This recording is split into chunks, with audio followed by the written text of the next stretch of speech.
I think the conversations that I had about race with my family was primarily led by my dad, and it would just be in little lessons.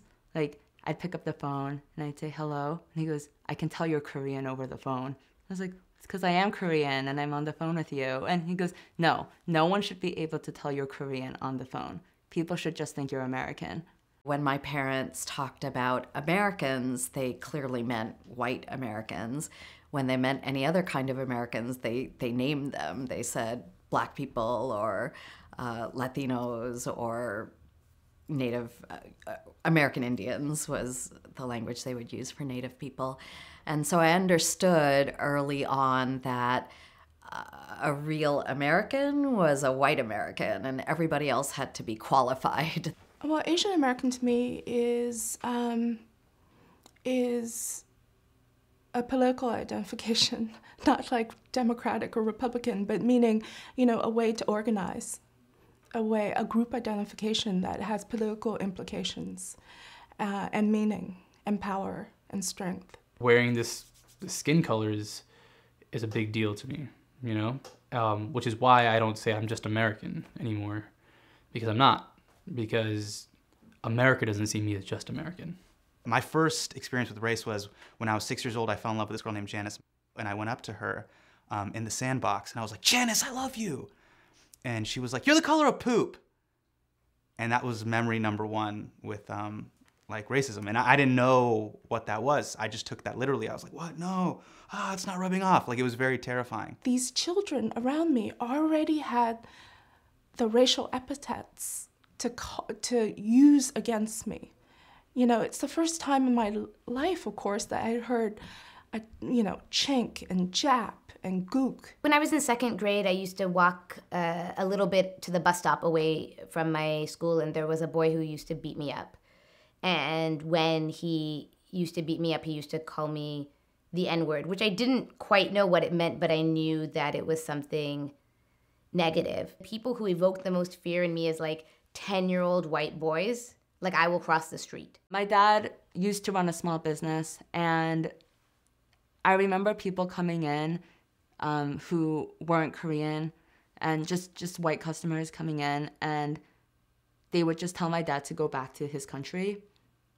And this is before my dad had a full grasp on the English language. And I remember seeing my dad's hands like being like balled up in fists underneath the counter, but my dad just saying, "Okay, thank you, come back soon." Well, my dad, he grew up during a very interesting time in India's sort of development and growth. So he grew up when partition happened. And during the time of partition, there was a lot of aggression. So for him to hear my stories of microaggression, he just didn't have a whole lot of room or empathy to understand what it meant. Because he's like, I'm dealing with full-on aggression. Like, I've seen full-on like riots and people be killed.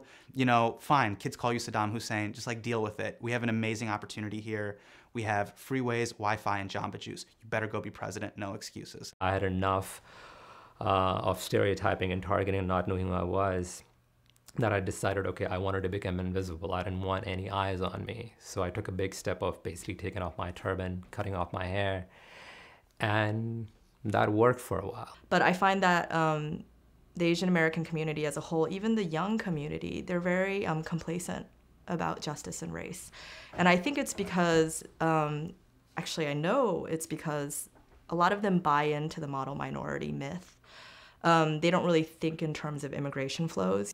Immigration was opened in 1965 to professional Asian families, so we were really chosen and creamed from our countries. And that ties into the model minority myth that characterizes the Asian American community as high-achieving, apolitical, and just assimilated within the broader context of quote-unquote American society. And that's a very pernicious myth. I think it's a way to pit Asian Americans against African Americans in particular, to say, look, this racial group is doing so much better. They're able to do X, Y, and Z. Was I ever a model minority? Of course. I was a good student, and I mean, that's probably the extent of it. But, you know, I had a cousin who had a murder rap. You know, I was the only Asian kid in Ridgewood, in a working class neighborhood. And then when I went to high school, I hung out with gangs. I got into a lot of trouble, and I barely made it into college. This is home for me. You know, the Bronx is home for me. And I think that growing up with Black, brown folks, you know,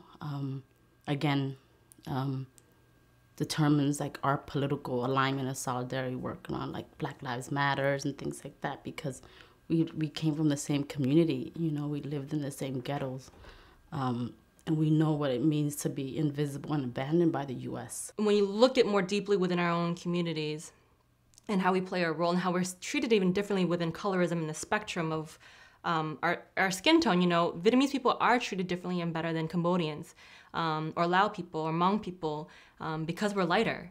And I think with our own communities, we have to acknowledge that privilege of our skin color, and how we play a role being complacent and not being complacent and fighting back against what the system is between white supremacy and anti-Blackness and everything in between the systems that upholds those two. It's very, you know, keep your head down, eyes in your own lane, and make sure things are better for us.